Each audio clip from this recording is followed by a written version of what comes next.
Une figure politique incontournable et un professeur décoré d'honneur. Benoît Pelletier n'est plus. Sa famille parle d'une vie consacrée à servir le Québec et le Canada avec dévouement, force et passion, notamment durant sa carrière politique aux côtés de Jean Charest, qui lui a confié les postes de ministre des Affaires intergouvernementales, des Affaires autochtones et de la francophonie canadienne. C'est rare que ça arrive en politique. Vous savez, les collègues sont indispensables, ça ne va pas beaucoup, mais lui, il était devenu indispensable. Élu pour la première fois comme député de Chapleau en 1998, c'est lui qui a écrit la plateforme du PLQ sur la place du Québec dans le Canada. Même si M. Pelletier était profondément fédéraliste, il était aussi profondément québécois et je pense qu'il a servi grandement les intérêts du Québec au Canada et dans le monde.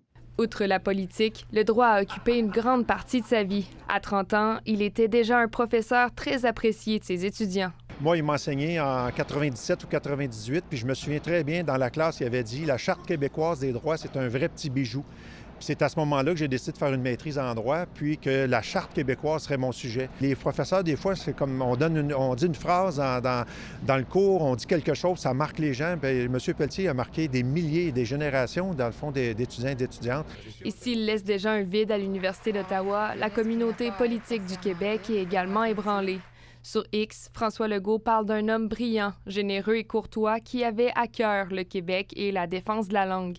Le chef de l'opposition officielle écrit de lui qu'il était passionné, respecté et aimé de tous. Je vous fais une prédiction, on va le citer longtemps après que vous et moi, on soit partis. Et on va citer des principes qu'il a défendus. Et ces principes, il les aura défendus jusqu'à tout récemment, alors qu'il aimait commenter différents dossiers d'actualité. Ici Alexandre Lay, Radio-Canada, Québec.